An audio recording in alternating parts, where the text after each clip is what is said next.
सध्या एक शब्द जे फार जास्त डेव्हलपमेंट पेक्षाही जास्त पॉप्युलर होत आहे तो म्हणजे रिडेव्हलपमेंट.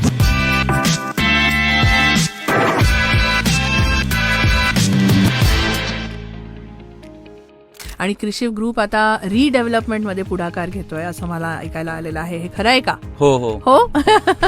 तर काय सर सांगा ना जरा, रिडेव्हलपमेंट हे जे आहे ते आपल्याला सगळ्यांना सामान्य माणसाला तर टेक्निकली माहितीये, पण जरा अजून सोप्या भाषेत जरा सांगाल का? ही जी प्रक्रिया असते जनरली आपण पहिले की जसं आपण एखादी गाडी घेतो आणि ती गाडी आपण रिटर्न देतो आणि नवीन गाडी घेतो, बरोबर. तर त्याच प्रकारे आपण एक आपलं जुनं घर देतो आणि त्याच्यातून आपण एक नवीन घर मिळवतो. या प्रक्रियेमध्ये एक महत्वाचा की फॅक्टर असतो तो म्हणजे फिजिबिलिटी रिपोर्ट. ह्या फिजिबिलिटी रिपोर्टच्या आधारे कळतं की आपल्याला किती घर मिळणार आहे. याच्यासाठी आपण एखादा बिल्डर अपॉइंट करतो त्या रिपोर्टच्या अगोदर.